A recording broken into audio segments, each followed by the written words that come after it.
What's up, guys? Tim Austin back with DragBoss Garage. Yes, I'm back at Beach Performance. I told you I was going to come back here. Here's what, Bob, we were talking about stuff about these Latham Superchargers because I've never seen them. I never heard of an axial supercharger. You know, I've heard of the Roots blower. You know, that's a popular GMC Jimmy. Yep. And when they see your tractor that's got a blower on it, they're really going to flip out, aren't they? Yep. Now, what we're going to show you here is something I've never seen before. And it's another Latham Supercharger, but it's for what, Bob? 392 Chrysler. 392 Hemi, right? Yep. Look at it right there. And we'll get some close-ups of that, but I wanted to kind of tell you the story because we were talking about these superchargers. And one of the things that he was saying was that Karol Miller, back in what year was that? 59. So 1959, Karol Miller had a 56 Ford Victoria, Whatever. and it was running a 312. Yep. And that was Ford's hot motor back there. They put it in the T-Bird also. Now, he had a Latham Supercharger on it then.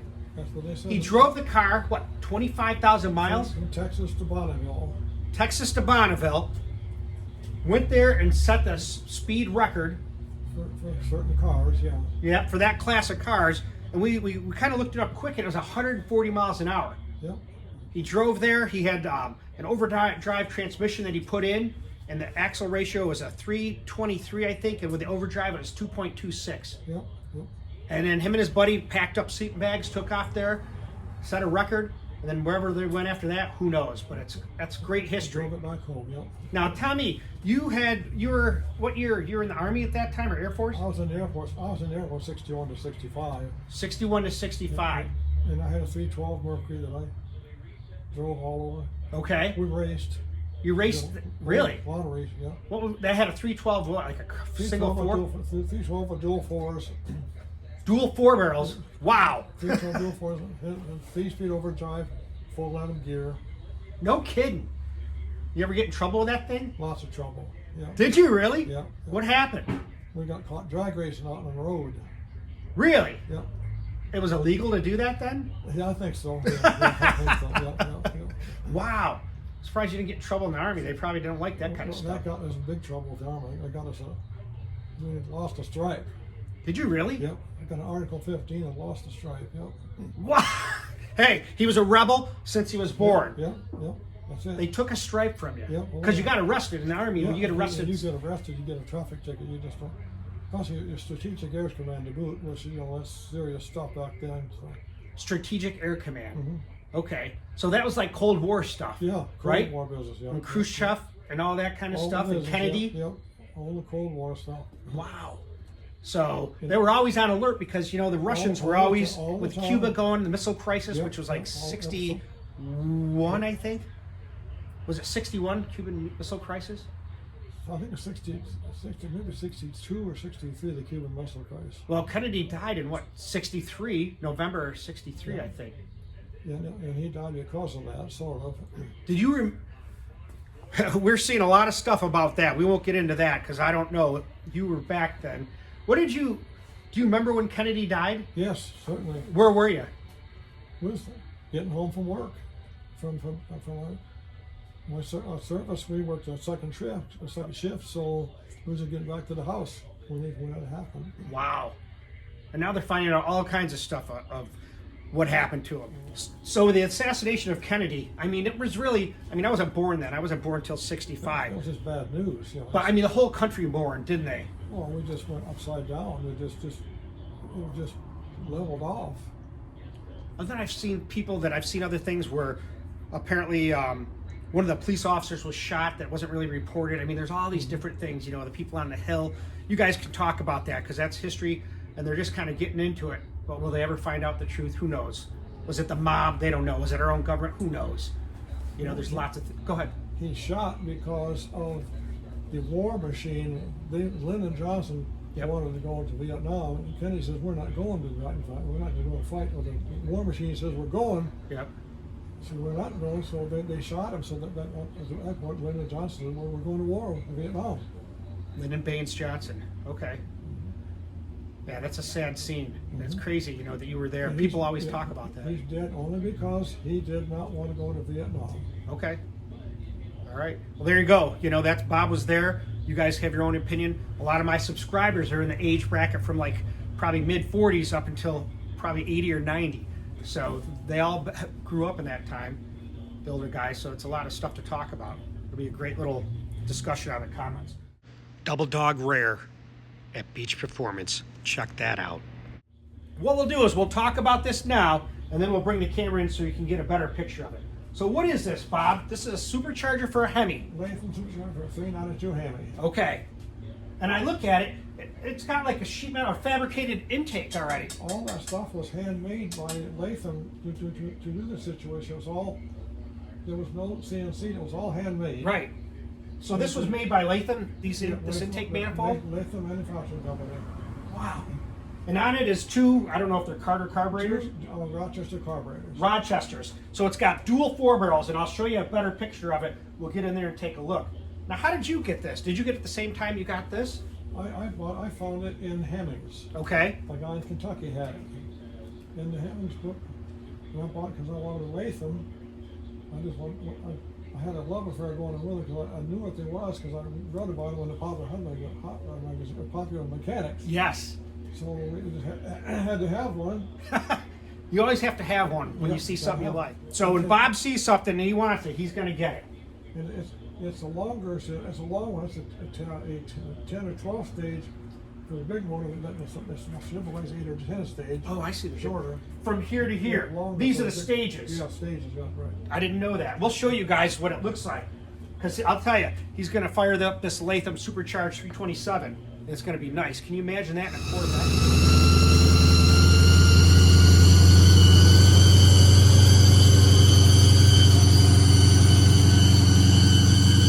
That thing must have been a screamer back then. Well, it made a 300 horse, 400 horse. What did those engines make back then? They're in what was high for them? 300, 320?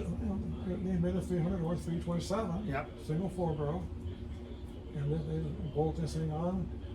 Of course, they had a kit, forged pistons. Yep. Mickey Thompson forged pistons so they were strong.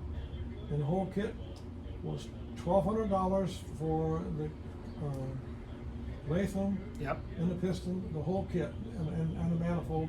$1,200. A lot of money in that time. Well, that's probably more like about $6 grand nowadays. Wouldn't be half the price of a new car then. How much were cars back then? $2,000. You could buy a 60 Chevrolet 348 tri-power 4-speed car for $2,000. Wow. Go racing. Did you ever drive 348 or 409? Oh, sure. They came with 2 4s, didn't they? Tri-power. Yeah. Oh, did they? Tri-power 4-speed cars. Wow. How were they on the road? They were bad fast. Were they really? They were bad fast. They were pretty much a race car. Of course, you know. Four 11 gears. Yep. 4 speeds. Light. They were fast. Remember dual quad positive traction 409? Yep, The Beach Boys song. To the 348s. How fast do you think they were? 12s? Yeah, 12-second cars. Okay. And then were you hopping them up back then? Oh, sure. A lot of it, you had to hop them up just to keep them together. If Chevrolet guaranteed them for 3 blow-ups, they all blew up because they were tin can rockers and oil wasn't good. Yep. Dinky oil pumps, and they just weren't. They were truck engines, but they weren't designed to be car engines. So you revved up to 6,000 or 7,000. What was high RPM back then? 7,000. Nothing much past that. No. valve train could handle it. Springs. No, valve springs.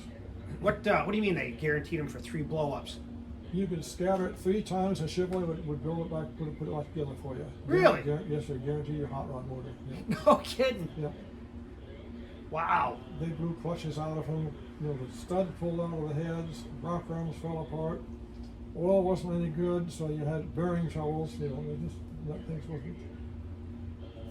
oil thing, come along later. If we had good oil back then, things would have been better. What kind of oil did they have? Well, it depends on who you use. If you use some of the stuff that's asphalt based, yeah. Wasn't too good. Make sure you got good oil to keep them together. There it is, right from the horse's mouth. He was there. A lot of you guys have been there. You can talk about it in the comments because this is what we're bringing back. This is what I'm trying to do is bring back these memories that you're never gonna see them again. They're only gonna come from guys like you that have been there, not from guys like me who only read about them in magazines and heard them by the grapevine. It's coming from the horse's mouth, and that's what I'm trying to do, is bring that back. So that's awesome. But yeah, I'll zoom in here. I'll show you guys what this looks like. It's got a grease fitting here. I kind of like that. But now I understand about the stages being from here to here. Those are stages of air compression. It compresses the air from the front, sucks it into the front, blows it back, pushes it back, blows it out the bottom, 7 pounds. That's what they made, 6 or 7 pounds. 7 pounds boost, yeah. And here's the belt. Let me show you guys this. This belt's older than dirt. Look at this thing. But that's what they used. Now, if you look at the new one, we saw in the last video, he made it out like a cog type belt, a regular blower belt, and turned it upside down. Yeah. That was their downfall. That belt was slippery slide, and it couldn't keep it from sliding. For tension. Yeah. Look at that thing. There it is, the Latham. The carburetor back there. They made them for all motors. They made them for Pontiacs. They made them for Really? 392 Chrysler's. Yep. They made them for 312 Fords and the Chevrolets. They tried them on the dragsters, but the dragsters, they came too late because the Roots was getting ready to take over. Got it. So the Speedmasters in California, they actually raced a dragster with this Latham Charger on it, but the Roots was ready to take over. When did they come out, Roots blowers? Well, in the early 60s, that's when the Okay. the But your blowers. tractor's got one. Well, that was What year is Ollie? 57. Wow. The Detroit diesel. That's where the blowers originated from. Was from the diesel motors. Okay. Yep. 371s, 471s, 671s, 871s. All 2-cycle stuff. All 2 cycles. Because they scavenge. That's where the blow. Yep. That's what pushed the air into the cylinders, because you don't have any intake valve. You just got this. This The blower. ports, like on a motorcycle, Yeah. 2-stroke. Right. Let's look at the front of it. Yep. So there it is there. There's the grease fitting right here. This spins nice and easy. Can you imagine that under the hood of your hot rod? It's amazing. That blower turns 5 times motor speed. Wow. Wow. That's all you. Because you got a big pulley, small pulley is 5 times my speed. All that is, that's just a turbine. A turbine shaft going through there with fins on it. Yep. It just squishes the air down through these Stages, sections. yeah. And then just comes out here into this big plenum. Yep. This big plenum here and comes right through. Down to the cylinders. There it is, man. That's an early fabricated intake. Yeah, I'm sure. The precursor of the sheet metal stuff. I'm sure Latham, they made them for whoever wanted them. The Chevrolet used a fuel injection manifold for the blower. Okay. I'll see if I can find a picture to put on here of what it looks like inside, this inside the case. It is a big rotor shaft. Okay. With fins. Yep.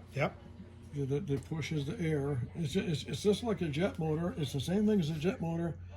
Except a jet motor, you've got a combustion chamber back here, and you got a turbine wheel, and you blow it out the back. These things there, you just take the air and it screws through, and then blow it out the bottom into the motor. The jet just keeps on blowing. It hits the turbine wheel, and you ignite it, and it blows out the back. It sucks it in from the back. I mean, really, it's pretty efficient. Oh, yeah. A jet motor is. Well, you know what a jet motor is, very efficient. Oh, yeah. Jet motors, they run 20, 30,000 RPMs. Is that what they run? Mm-hmm. Spin. Let's see the back of it.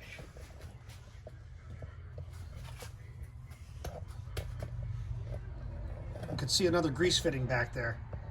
I wonder what do they? There's no lubricant otherwise. No lube. Those are 2 industrial super precision ball bearings. We'll be back here to Beach Performance because, like I said, we're going to get these engines running. We'll get the camera going, and I'm excited. Thanks, Bob, for taking time for me, DBG, and all my subscribers. Always fun talking motors and tractors. It is. We could talk that stuff for hours, and that's the thing. This is history that's not going to be around forever. And if I don't record it and document it, we're not going to know. That engine you saw, that Henry Ford Made. Opposed 4-cylinder flathead. Opposed 4-cylinder flathead. Only one made. It's at Beach Performance. So, you collectors out there, he may decide to sell it if he came up with the right price, but you never know. Stay tuned. Say bye, Bob. Yep. Good luck. Give the thumbs up. He's got to get used to being in the thumbs up. There it is. All right. You're always learning something new, and you never know what you're going to see at DragBoss Garage.